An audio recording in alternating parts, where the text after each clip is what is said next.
महाराष्ट्र लोकांचे मत, लोकांचा विश्वास, आमची बातमी.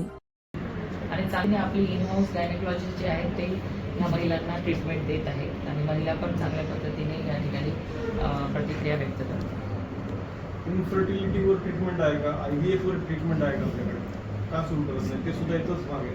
सुपर स्पेशालिटी त्या सुपर स्पेशालिटी मेडिकल कॉलेजच्या मध्ये आहे, तरी सुद्धा आपण आता प्रत्येक जिल्ह्यामध्ये सुद्धा विचाराधीन आहे एक IVF सेंटर चालू करण्याचं, पण ते आणखी त्याला वेळ आहे.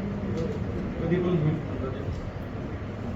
नाही बघा, आता शहरांमध्ये आता समजा संभाजीनगर आहे, इथे आहे त्याचे मेडिकल कॉलेजेस काही मोठ्या मेडिकल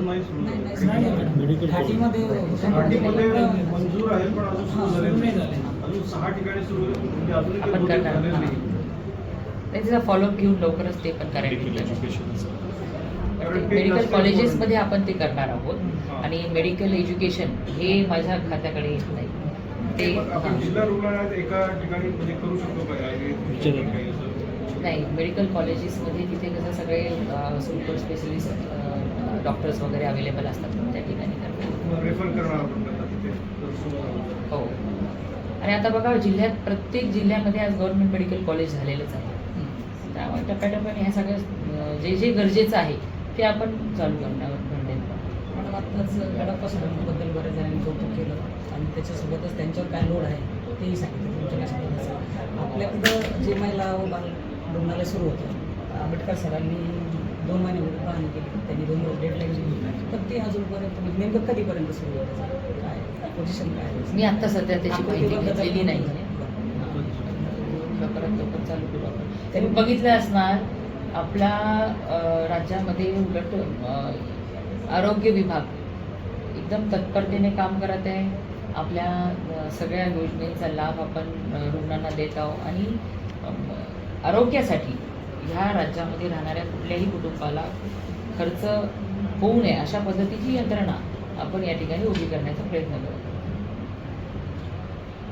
जिल्हा रुग्णालयांमध्ये अवयवदान व्हावं असं ZTCCने बऱ्याच वर्षांपूर्वी म्हटलं होतं, अजूनही कुठेच होत नाहीये.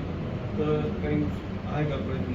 ते सुद्धा तेवढंच इम्पॉर्टंट आहे. नाही बघा, अवयवदानाचं पण तेवढं स्पेशलिस्ट लोक असले पाहिजे आणि ती सगळी सुविधा त्या ठिकाणी असली पाहिजे. ती सगळी तयार झाल्यानंतर ते सगळं कार्यान्वित होईल.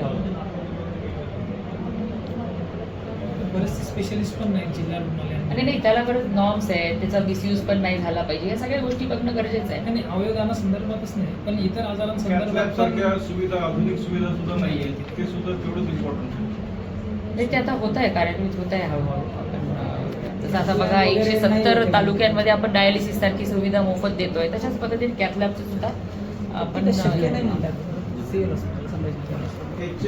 सोबत करार झाला होता आणि प्रत्येक तालुक्यामध्ये डायलिसिस सेंटर सुरू करायला चालू होतं. मला वाटतं आमच्या जिल्ह्यामध्ये फक्त गंगापूर आणि चिंचवड 2च ठिकाणी आहेत, बाकी ठिकाणी अजून सुरू झालेले नाही. काही ते पण सुरू होतील, कारण 170 ठिकाणी चांगल्या पद्धतीने तालुक्यांमध्ये चालू आहेत राज्यात.